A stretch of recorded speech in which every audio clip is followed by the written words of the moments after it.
পাহাড়, লেক, ঝর্ণা, জঙ্গল সব একসাথে যদি উপভোগ করতে চাও তাহলে একদম ঠিক ভিডিও দেখতে চলেছ, কারণ আজ দিতে চলেছি সেরকমই একটা জায়গার খোঁজ, তাও আবার যেখানে দিনের দিনে ঘুরে ফিরে আসা যায়। কোথায় যাব ভাবছিলাম, একা দাঁড়িয়ে ছাদে বেরিয়ে পড়লাম হঠাৎ ব্যাগটা নিয়ে কাঁধে। ভাবছো কোথায় রয়েছি? আরে কাকা, ধানবাদে।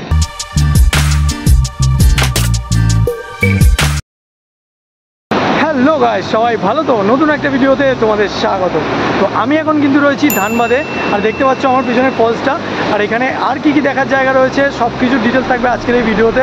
কীভাবে আসতে হয়, কীরকমভাবে ঘুরবে, কীরকম খরচা হবে, সব কিছুর ডিটেলস A to Z। তো ভিডিওটা একদম স্কিপ না করে শেষ অবধি দেখতে থাকো, আর চ্যানেলে যদি নতুন হয়ে থাকো তাহলে চ্যানেলটা প্লিজ সাবস্ক্রাইব করে দাও। তো হে গাইস, আমি Tuhin, welcome back to my channel. তোমরা দেখতে থাকবে তুহিন, তো চলো দেখো।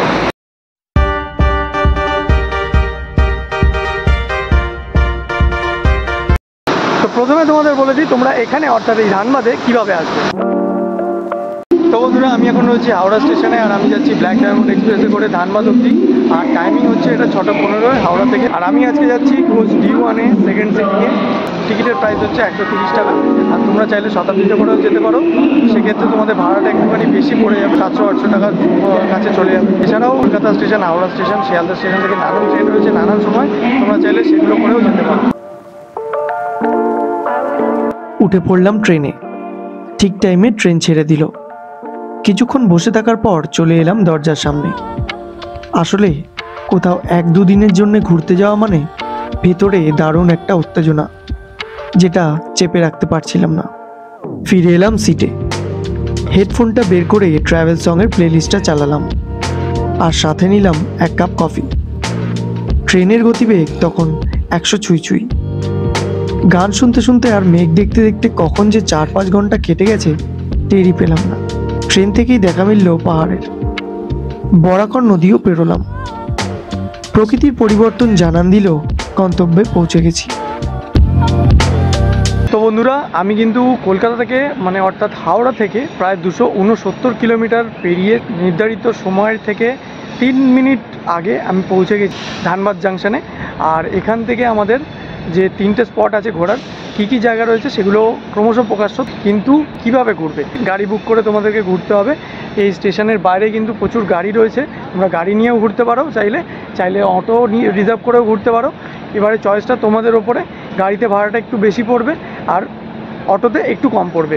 আমার গাড়ি বুক করা আছে আগে থেকে, তো সেই গাড়ির দিকে এখন যাব। ট্রেন থেকে নেমে ওভারব্রিজ দিয়ে যেতে হবে 1 নম্বর প্ল্যাটফর্মের দিকে। তারপর সেখান থেকে বাইরে বেরোলেই রয়েছে অনেক অটো এবং 4 হুইলার। তোমরা যতজন যাচ্ছ সেই হিসেবে ছোট বা বড় গাড়ি বুক করে নিও, তবে সেক্ষেত্রে দামেরও হেরফের হবে। 4 সিটারের গাড়ি নেবে 3000 থেকে 4000-এর মধ্যে, আর 7 সিটারের পড়বে 5000 থেকে 6000-এর মধ্যে। অটোতে রিজার্ভে কারের থেকে কম পড়লেও অটোটা আমি একদমই রেকমেন্ড করব না, কারণ জায়গাগুলো অনেকটা দূরে দূরে। স্পিড বেশি না থাকলে টাইম ম্যানেজ করাটা সমস্যার হতে পারে। আমার যেহেতু গাড়ি বুক করা ছিল তাই সেই গাড়িতেই উঠে বসলাম। এখানে অনেক ড্রাইভারই রয়েছে, তবে আমি যার সাথে ঘুরেছি তার ব্যবহার, গাড়ি চালানো সবই ভালো। ওনার নাম রাজাদা। স্ক্রিনে এবং ডেসক্রিপশানে কন্ট্যাক্ট নাম্বার দেওয়া রইল, তোমরা চাইলে যাওয়ার আগে কন্ট্যাক্ট করে নিতে পারো। উনি আমাদের আজকের সব দেখার জায়গা ঘোরাবেন এবং তারপর আবার ছেড়ে দেবেন স্টেশনের কাছেই। আমাদের পড়েছিল কার রিজার্ভ 4 সিটারে 3000 টাকা। তো বন্ধুরা, আমি এখন যে জায়গাটা রয়েছি এটা কিন্তু কয়লা খনি, দেখতে পাচ্ছ।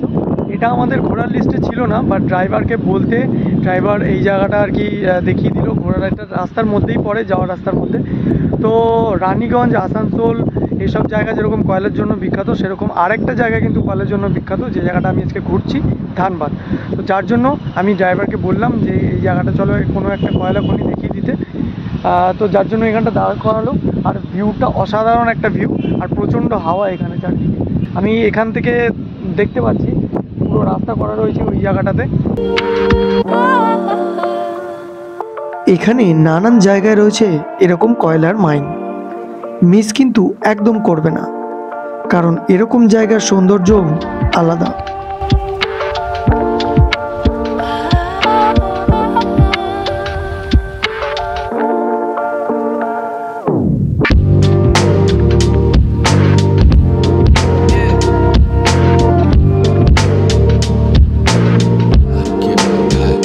এরপর আবার পথ চলা শুরু। বাইরের সুন্দর দৃশ্য দেখতে দেখতে এগিয়ে চললাম পরবর্তী গন্তব্যের দিকে।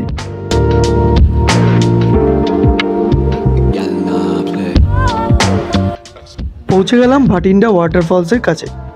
এখানে রয়েছে গাড়ি পার্কিংয়ের জায়গা এবং পার্কিং চার্জ 50 টাকা। এই ফলসে যাওয়ার আগে রয়েছে একটা ছোট্ট পার্ক।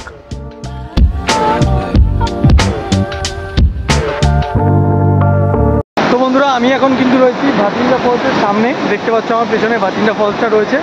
আর এইটা যে ধানবাদ এরিয়া আছে, এখানকার যে কটা ফলস আছে তার মধ্যে সবথেকে জনপ্রিয় হচ্ছে এই ভাটিন্ডা ফলস। ধানবাদ স্টেশন থেকে এটার দূরত্ব প্রায় 16 কিলোমিটার। আসতে ওই 40 মিনিট মতো সময় লাগে। বর্ষাকালে যে ঝর্ণার স্রোতটা সেটা কিন্তু বেশি থাকে জলটা, আর একটুখানি ঘোলাটে হয়ে যায়। আমি এখন এসেছি জুলাইতে, তাই জন্য একটুখানি কাদা আছে। এটা যদি আমি আগস্টে আসতাম তখন স্রোতটা আরও বেশি থাকতো আর জলটা আরও ঘোলাটে হয়ে যেত। তো এটা ঘোরার বেস্ট টাইম হচ্ছে জুলাই টু আগস্ট।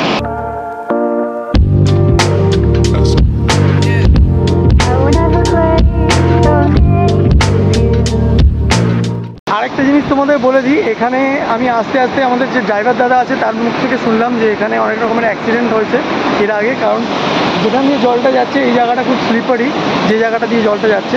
তো সেখানে অনেকে সেলফি তুলতে গিয়ে মানে ফটো তোলার চক্করে আর কি স্লিপ খেয়ে পড়ে গিয়ে ওখান দিয়ে বেয়ে চলে গেছে নিচে। এরকম অনেক সময় অনেকজনকে উদ্ধার করা গেছে, অনেক সময় অনেকজনকে উদ্ধার করা যায়নি। তো তোমরা যখনই আসবে ছবি তোলার চক্করে এমন কিছু করো না যেটা তোমাদের লাইফ রিস্ক হয়ে যায়। তো সেটা মাথায় রেখে যা খুশি করো। আর বাকি এত সুন্দর দৃশ্য উপভোগ করার মতো দৃশ্য উপভোগ করো। আর এই জায়গাটায় কিন্তু শীতকালে তোমরা যখন আসবে, যদি কেউ শীতকালে আসো, এই জায়গাটা পিকনিকও হয়। ঠিক এই জায়গাটা না, এর পাশে ওই দিকটা একটা পার্ক রয়েছে, সেটা আমাদের মধ্যে দেখাচ্ছি পরে।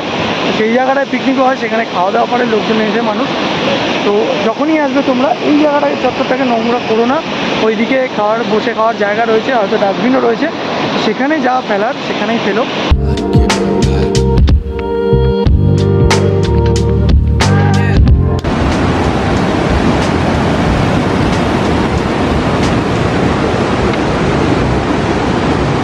তো এই হচ্ছে পুরো ভিউটা দেখতে পাচ্ছ। আমাদের গাড়ি ওই দিকটায় পার্কিং ছিল, এখান দিয়ে নেমে আমরা এখানে এলাম। আর এর আগে ফলসটা দেখালাম সেটা এদিকটা আছে। আর এই হচ্ছে আর একটুখানি ফলসের বাকিটা অংশ, এই দিকে এরকম রয়েছে। আর এই দিকে দেখতে পাচ্ছ কয়েকজন বসে আছে, এই দিকে কয়েকজন বসে রয়েছে। তো এই জায়গাটা যেতে হলে কিন্তু তোমাদের আর কি সেরকম কোনো সিঁড়ি বা কিছু করা নেই, ফাঁকা জায়গা। তোমাদের এখান থেকে এরকম লাভ টাপ দিয়ে দিয়ে এরকমভাবে যেতে হবে, এরকমভাবে। তো রিস্ক নিয়ে যদি যেতে পারো তো যেও, নাহলে ছেড়ে দিও। নর্মাল যে ফলসটা আছে সেটা দেখেই এনজয় করো। বেশ অনেকক্ষণ ধরে এই ঝর্ণার দৃশ্য এবং শব্দ উপভোগ করতে লাগলাম।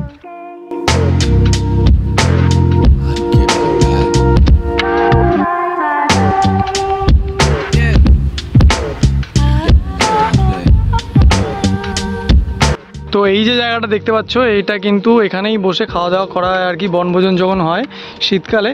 আর ওই যে দূরে দেখতে পাচ্ছ এইটাই হচ্ছে ওয়াটারফলসটা, যেটা জলটা এখান দিয়ে যাচ্ছে।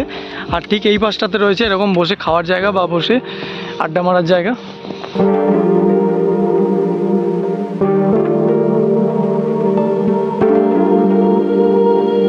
ভাটিন্ডা ওয়াটারফলস দেখে পরবর্তী গন্তব্যের দূরত্ব বেশ অনেকটাই, প্রায় 42 কিলোমিটার। যেতে প্রায় 1.5 ঘন্টা মতো সময় লাগবে। তাই দুপুরের লাঞ্চটা যাওয়ার পথে কোনো একটা হোটেলে সেরে নিতে পারো। ড্রাইভারকে বললে উনিই নিয়ে যাবে কোনো একটা হোটেলে। আমাদের সাথে খাবার থাকায় আমরা আর কোনো হোটেলে গেলাম না। রাস্তার দুপাশে কোল মাইন বা কয়লার খনি দেখতে দেখতে এগিয়ে চললাম। ধীরে ধীরে রাস্তার ধরন পরিবর্তিত হলো, চওড়া হতে লাগলো রাস্তা। গাড়ি থেকেই দেখা পাওয়া গেল কোনো এক অচেনা পাহাড়ের মাথায় মেঘ দেখতে দেখতে অতঃপর পৌঁছে গেলাম পরবর্তী গন্তব্যে। তো বন্ধুরা, আমি এখন যে জায়গাটা রয়েছি এটা কিন্তু উত্তম কুমারের বাড়ি। আর এই হচ্ছে টোটাল বাড়িটা, দেখতে পাচ্ছ পুরোটা। আর এই জায়গাটা কিন্তু এই ঘোরার লিস্টে থাকে না। তোমাদের যে ড্রাইভার আছে, ড্রাইভার দাদাকে বলবে যে আমরা উত্তম কুমারের যে বাড়িটা রয়েছে সেই জায়গাটা ঘুরে তারপরে যাব। কারণ এই জায়গাটা থেকে যে তোপচাঁচি লেকটা রয়েছে 1-2 কিলোমিটারের ডিস্টেন্স রয়েছে উত্তম কুমারের বাড়ি। এই বাড়িটি তোপচাঁচি লেক যাওয়ার আগেই পড়বে। একসময় উত্তম কুমার এই বাড়িটি কিনেছিলেন ফিল্ম সিটি বানাবেন বলে, কিন্তু সেই বাড়িতে এখন কারোরই বসবাস নেই। তো এটা কিন্তু কোনো রকমের মিউজিয়াম না, জাস্ট একটা বাড়ি আগে কেনা হয়েছিল, উত্তম কুমার কিনেছিলেন, সেটাই কিন্তু এরকমভাবে পড়ে রয়েছে এখন একটু পরিত্যক্ত অবস্থায়, সেরকম একটা মেনটেনেন্স নেই আর কি।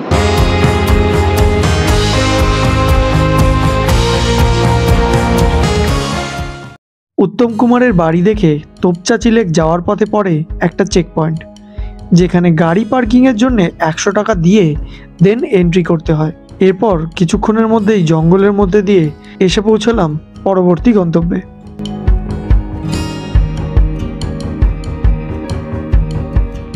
তো বন্ধুরা, আমি এখন কিন্তু রয়েছি তোপচাঁচি লেকের ঠিক সামনে।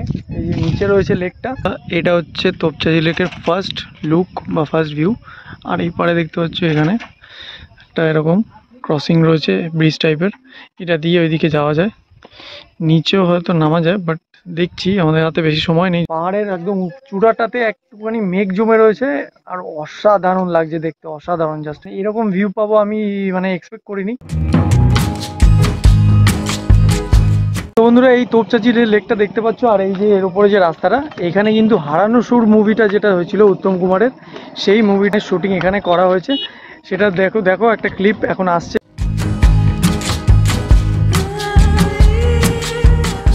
বন্ধুরা, এই যে দেখতে পাচ্ছ এরকম একটা গেট করে রয়েছে, এইটার ওই পারটা যাবো, গিয়ে আবার ব্যাক করতে হবে, কারণ আমাদের আরেকটা ফলসে যাওয়া বাকি আছে এখন অবধি, তো সেই জায়গাটা যাবো।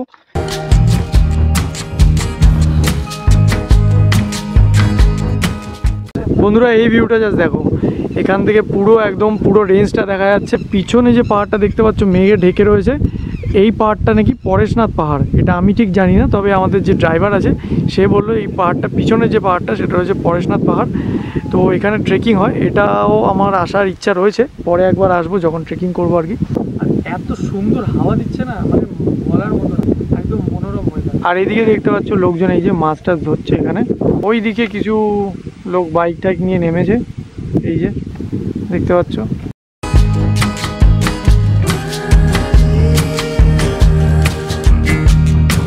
সামনে লেকটার গা ঘেঁষে উঠে গেছে পাহাড়, আর সেই পাহাড়ের মাথায় মেঘেদের আনাগোনা। বেশ অনেকক্ষণ ধরেই দাঁড়িয়ে দাঁড়িয়ে এই চোখ জুড়ানো সৌন্দর্য মনের গভীরে ফ্রেম বন্দি করতে লাগলাম।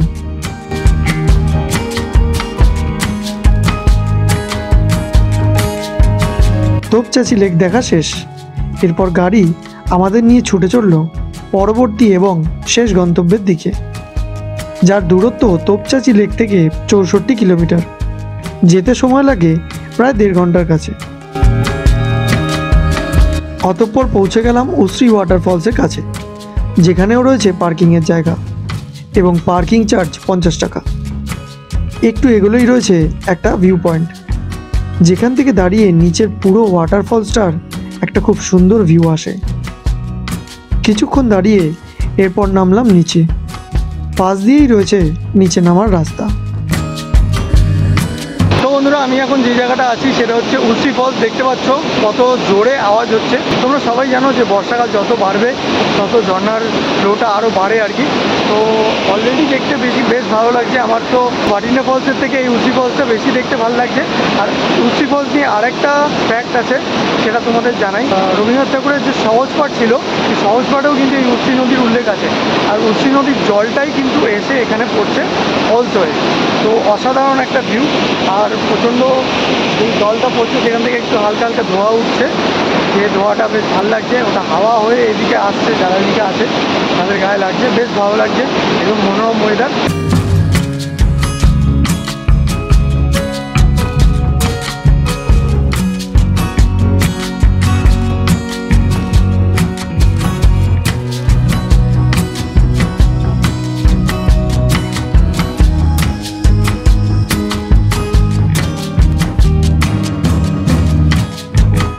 বন্ধুরা, এটা হচ্ছে পুরো এরিয়াটা দেখতে পাচ্ছ, এবড়ো খেবড়ো পাথরের চারিদিকে ভর্তি। আর এই দিকে হচ্ছে ফলসটা, এইদিকে একটা শাখা, এইদিকে একটা শাখা। এইদিকে তোমার ভিউ পয়েন্টটা এই দিকটাতে। তোমরা যখন আসবে একটুখানি যদি ওয়ান ডে ট্রিপ করো, আগে দুটো জায়গা তাড়াতাড়ি কভার করে নেবে, কারণ এইটা যে জায়গাটা দিয়ে আসে সেটা কিন্তু জঙ্গলমহল টাইপের মাওবাদী এলাকা দিয়ে আসতে হয় আর কি, আমাদের ড্রাইভার তাড়াতাড়ি বললো। তো অন্ধকার হওয়ার আগে তোমাদের ফিরতে হবে। তো অলরেডি মোটামুটি 5:30 বেজে গেছে এখানে, আমাদেরকে 6:30 আজকে সানসেট টাইম আছে, তার আগে আমাদেরকে ফিরতে হবে এখান থেকে। তোমরা যখন আসবে এই জায়গাটা ঘুরে যাবে, বেশ ভালো লাগবে।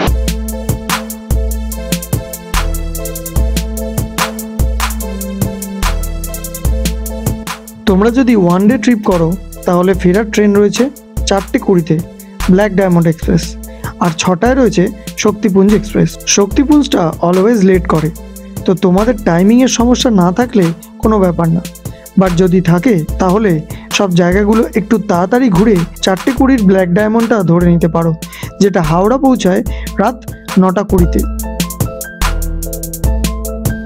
উশ্রী ফলস দেখে শেষ হলো আমাদের ঘোরা। এরপর চললাম আমাদের হোটেলের দিকে, কারণ আজ ধানবাদ ঘুরে আমরা রাতটা স্টে করে নেক্সট ডে আরও একটা জায়গায় যাব।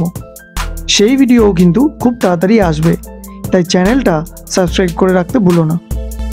এটাই আজকে আমাদের রাতেই থাকার ঠিকানা, যেটার 4 বেডরুমের ট্যারিফ 1100 টাকা। তো বন্ধুরা, এই হচ্ছে রুমের কন্ডিশন, দেখতে পাচ্ছ। আমরা যেহেতু 4 জন আছি, আর এখানে 4 বেড আছে, 3টে এরকমভাবে রয়েছে আর একটা এদিকে রয়েছে জামা কাপড় ছড়ানো আর কি, আর এদিকে জানলা টানলা রয়েছে। আর এই হচ্ছে বাথরুম, এখানে একটা বাথটাব আছে স্নান করার জন্য, আর এখানে তোমার ইন্ডিয়ান টয়লেট যেটা, আর আয়না বেসিন সব কিছুই আছে। তো মোটামুটি একদিন থাকার জন্য এনাফ। আর এখানে একটা টিভি আছে, যেটা শুধু নিউজ চ্যানেল ছাড়া আর কিছু চলছে না। তো আমি জাস্ট রাতটুকু কাটানোর জন্য ফ্যামিলির সাথে রুমটা নিয়েছি, কারণ সকাল থেকে যদি আমরা থাকতাম, এসে আবার এখানে আসতে গেলে রিসেপশনের কাজ রয়েছে, তারপরে এখানে এসে জিনিসপত্র রেখে তারপরে বেরোনো, তো মোটামুটি আধ ঘন্টা 1 ঘন্টা সেখানে চলে যেত, জায়গাগুলো ঘুরতে লেট হতো। যার জন্য আমার এই হোটেলটা বিকেলবেলায় এসে ঘুরে নেওয়া, যে এতটা কম টাইম আছি, যে বিকেল 7:30টায় আমরা এন্টার করছি আর বেরোচ্ছি কালকে 9:30 সাড়ে 9টার সময়। তো সেই ক্ষেত্রে বললাম, তো ওনাদের তো প্রথম কথা কমানোর কোনো ইয়েই নেই যে কমাবো, বললাম জাস্ট 1100 টাকা নিচ্ছেন, 100 টাকা কম করুন, আমরা এতটা কম টাইম আছি। বললো যে না, সেটা হবে না। তো সেটা বলার বিহেভিয়ার একটা ধরন থাকে, সেই বিহেভিয়ারটা প্রচণ্ড রুড, মানে ফ্যামিলির সাথে এসে এরকম একটা সিচুয়েশনের মুখোমুখি হবো এত সুন্দর জায়গা ঘোরার পরে, এটা এক্সপেক্ট করিনি আর কি। তো তোমাদেরকে সবাইকে বলবো, তোমরা যদি কেউ আসো, তোমাদের পছন্দ হয়, তোমরা তো রুম দেখলে, ওয়াশরুম দেখলে, তোমরা যদি সেগুলো পছন্দ হয় তো তোমরা আসতে পারো। আর আদারওয়াইজ আমি আরও কিছু হোটেলের নাম আর নাম্বার ডেসক্রিপশানে দিয়ে দেবো, তো সেখান থেকে তোমরা চেক আউট করে আসতে পারো। বাট এই হোটেলটা একদমই রেকমেন্ড করবো না, খুব রুড বিহেভিয়ার। তো এবার তোমাদের পুরো ট্যুরের খরচটা বলে দিই। ট্রেন ভাড়া ব্ল্যাক ডায়মন্ডে যাতায়াত মিলিয়ে 260 টাকা, কার রিজার্ভ 3000 টাকা, পার্কিংয়ে 200 টাকা, তো টোটাল দাঁড়াচ্ছে 3460 টাকা, বা পুরোপুরি 3500 টাকা। আর লাঞ্চ আর বাকি খাওয়া দাওয়া তোমাদের উপর। এবার তোমরা যতজন যাবে সেই হিসেবে পার্কিং আর কার রিজার্ভের টাকাটা পার হেড ডিভাইড হয়ে যাবে। তো যদি 4 জন আসো তাহলে পার হেড খরচা দাঁড়াচ্ছে 1060 টাকা, খাওয়া দাওয়া বাদ দিয়ে। সেটা তোমরা কি খাচ্ছ সেটার উপর ডিপেন্ড করছে। তো বন্ধুরা, আজকে ভিডিও এই অবধি। ভিডিও যদি ভালো লেগে থাকে তাহলে একটা লাইক করে দিও, বন্ধুদেরকে শেয়ার করে দিও, আর কমেন্ট করে জানিও কীরকম লাগলো তোমাদের আজকের এই ভিডিওটা। আর আমাকে ফেসবুক আর ইনস্টাতে ফলো করতে পারো, লিঙ্ক দেওয়া আছে ডেসক্রিপশানে। তো দেখা হচ্ছে নেক্সট ভিডিওতে নতুন কোনো জায়গা নিয়ে। ততক্ষণের জন্য keep travelling, keep reporting, by.